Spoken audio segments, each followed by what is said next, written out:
Hola, muy buenos días. Sean todos bienvenidos a este nuevo informe de virus respiratorio en la campaña de invierno el día hoy jueves 20 de julio. Soy el doctor Cristian García, jefe del Departamento de Epidemiología, y me encuentro junto a la doctora Fabiola Jaramillo, jefa de la División de Gestión de la Red Asistencial, con quien revisaremos el estado de la red. Muy buenos días a todas y todos. Vamos a partir, como es de costumbre, revisando la situación de las camas críticas pediátricas. Con corte del 19 de julio, hay 1.245 camas críticas pediátricas habilitadas en el Sistema Integrado de Camas Pediátricas de la Red Asistencial, lo que implica un aumento del 68,7% respecto a la dotación basal. La ocupación total alcanza las 772 camas críticas pediátricas correspondientes al 62% del total disponible, con un 64,5% en el sector público y un 55,8% en el sector privado.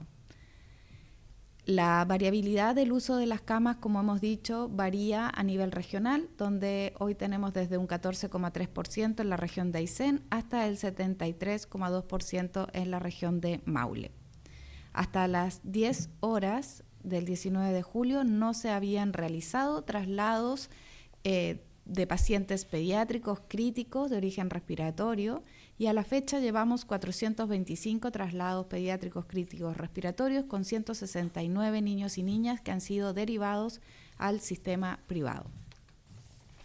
Como hemos dicho, la variabilidad a nivel regional es muy importante. Aquí lo importante es que podamos hacer foco en algunas regiones que estuvieron altamente tensionadas, como Valparaíso, por ejemplo, con un 52,2% hoy, la región metropolitana con un 67,9%, Ñuble, que era una de las regiones que, si recuerdan bien, se mantuvo casi por 3 semanas en el 100%, hoy tiene 60% de ocupación, por mencionar algunas. Si miramos la dotación y habilitación de las camas en el sector público en todos sus niveles de complejidad, en cuidados críticos tenemos 890 camas habilitadas con 64,5% de ocupación. En cuidados medios tenemos 1.663 camas habilitadas con 538 camas disponibles, lo que hace un 67,6% de ocupación. En cuidados básicos tenemos 1.049 camas habilitadas con 614 camas disponibles, lo que hace un 41,5% de ocupación. Por lo tanto, el total de las camas en sus distintos niveles de complejidad para el sector público en pediatría ocupa el 59,2% de ocupación. Ahora revisaremos la situación de las camas críticas adultos con la misma fecha de corte.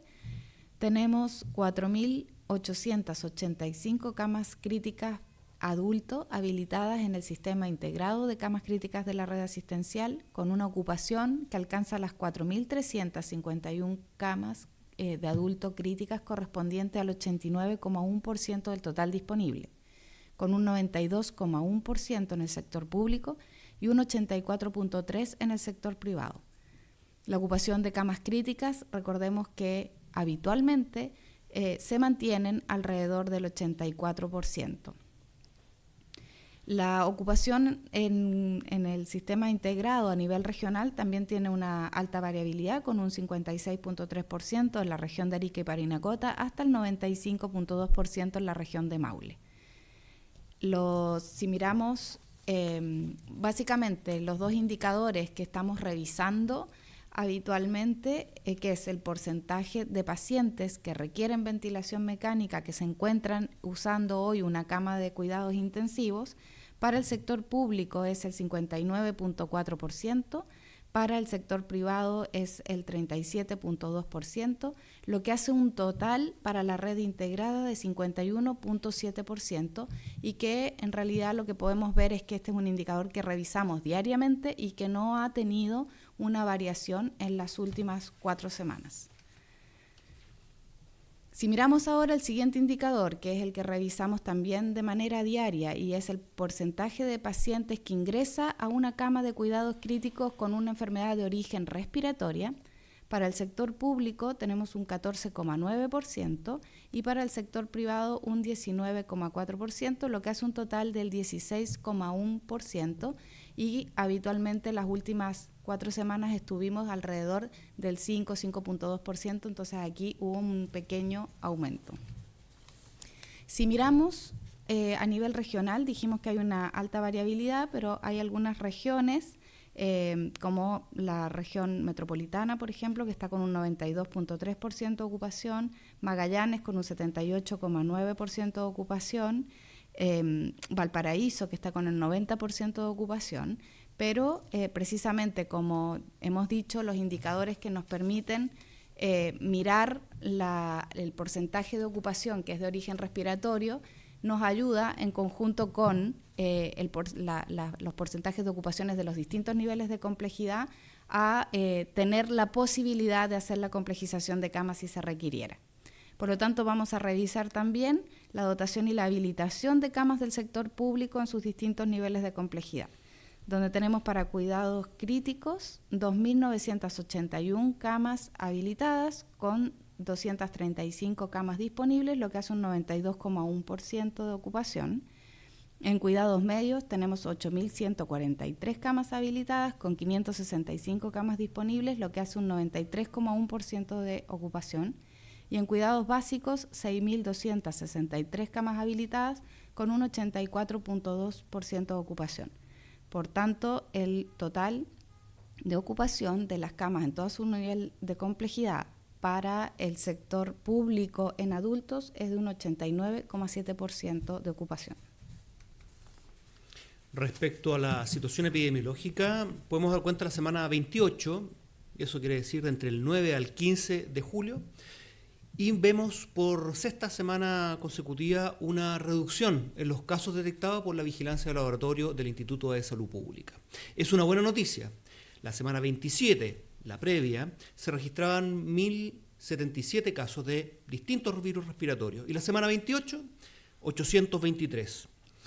Un 36,9% de estos casos son detectados con virus respiratorio sincicial. Una cifra un poco menor a la semana anterior, que era de un 39%. Esta es una buena noticia, una reducción de la circulación, pero a no confiarse. Estamos todavía con circulación importante de los distintos virus, con hospitalizaciones importantes tanto en niños como en adultos, y que debemos mantener todas las medidas de protección. Circulan no solamente virus respiratorio sincicial, sino también adenovirus, metaneumovirus, parainfluenza y, por supuesto, el virus de la influenza, para el cual contamos con medidas de protección importantes como la vacunación. Queremos recordar que estos virus se transmiten por gotitas que pueden saltar y quedar en las superficies, o también de contacto directo y de contagio directo al saludar, tocar o acariciar o besar a especialmente los niños pequeños. Por lo tanto, sigamos manteniendo todas estas medidas, que el lavado de manos, limpieza de superficie, uso de mascarillas y ventilar, por supuesto, nos van a ayudar a reducir el riesgo de contagiarnos. A la fecha se han administrado 6.700.000 dosis de vacunas contra la influenza, con una cobertura de un 75,4% de la población objetivo. Hemos avanzado de manera importante, pero aún nos falta. Las personas mayores de 65 años cuentan con un 62,4% de cobertura y las embarazadas con un 41,6%. Por eso les hacemos el llamado. Si usted es parte de cualquiera de los grupos objetivos, personas mayores, embarazadas, grupos de personas con condiciones crónicas, por ejemplo, acérquese, vacúnese. Estamos haciendo todos los esfuerzos para poder acercar la vacunación a las personas, pero no lo podemos hacer solo. Necesitamos que las personas se acerquen a vacunar y que también orienten a sus familiares, amigos, vecinos, a la comunidad, que sea parte de estos grupos de riesgo para que acceda a la protección que nos da la vacuna. Existen más de 1.500 puntos de vacunación a lo largo del país que pueden acceder y lo pueden revisar en mevacuno.gov.cl.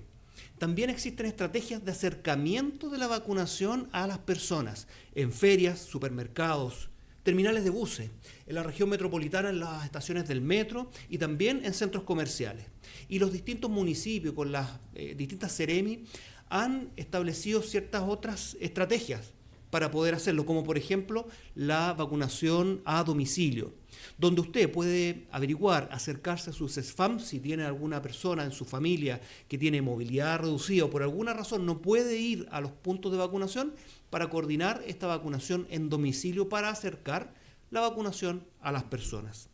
Esto existe en más de 22 comunas en la región metropolitana y en el norte, como en Taltal o Antofagasta, y en el extremo sur, en Punta Arenas. Queremos recordar que las vacunas son seguras y que las vacunas nos permiten reducir el riesgo de enfermar. La influenza puede generar una neumonía, hospitalización y también la muerte, en especial en estos grupos de riesgo. Recordemos además que las mascarillas siguen siendo obligatorias en los centros de salud y en los establecimientos educacionales, en las salas de clase. Por eso les hacemos el llamado a mantener el buen uso de las mascarillas en los espacios cerrados, en las salas, y siempre recordar, mantener las mascarillas a disposición de los niñas y niños, los estudiantes, y también siempre tener mascarillas de repuesto para evitar que los niños puedan exponer a otros a un contagio. Si tiene síntomas respiratorios, use la mascarilla. Si está en un lugar aglomerado o en un lugar cerrado, como es el transporte público, use la mascarilla. Eso va a evitar que las gotitas se salten metros de distancia y pueda contagiar a otra persona. Por lo tanto, tenemos que hacernos cargo y entre todos cuidarnos, ocupando mascarillas, lavando manos, cubriéndonos la boca, nariz al estornudar o toser, ventilando y limpiando superficies para protegernos entre todas y todos. Hoy vamos a hacer foco en los signos y síntomas de las personas mayores de 65 años, donde es muy importante estar atento a aquellas personas que están con síntomas respiratorios y empiezan a tener, por ejemplo, decaimiento, cansancio, dificultad para moverse, agitación, o empiezan a tener inapetencia, dificultad para comer, dolor de cabeza, mucha tos. Esos son signos que debieran decirnos que hay un cuadro al que hay que prestarle atención. Y los signos de alarma, los signos realmente que tienen que alarmarnos para consultar, son la temperatura sobre 38 grados axilar o más, solo si se presenta. Sabemos que las personas mayores no necesariamente tienen fiebre y por lo tanto, si alguno de los otros signos de alarma aparece y no tiene fiebre, eso no quiere decir que no tenga un cuadro de gravedad. Una de las cosas que suele aparecer en las personas mayores y que es muy orientador de una infección grave es la desorientación o los cambios de conducta. Entonces, si nosotros vemos que las personas están desorientadas, es decir, no se ubican bien en qué tiempo, es decir, el día, la hora en el que están, o empiezan a tener cambios de conducta, es decir, empiezan a hacer cosas raras, a desinhibirse, tienen que ser un signo de alarma muy importante para nosotros. Si empieza a aparecer una sensación de ahogo o una franca dificultad para respirar, o por ejemplo, dejan de orinar, son signos altamente preocupantes y de alarma que nos tienen que obligar a consultar en un servicio de urgencia. Recuerden que si hay desorientación o hay cambios de conducta, es tremendamente importante que esta persona mayor pueda ir acompañada y que la acompañen en todo el proceso de atención otra persona para que pueda recibir las indicaciones y para que pueda, por ejemplo, recibir las indicaciones al alta si eso procede. La forma de consultar tiene que ser lo más precoz posible. Y cuando nosotros decimos lo más precoz posible, estamos diciendo por lo mismo que hay que estar muy atentos a los signos de alarma que nos tienen que hacer consultar.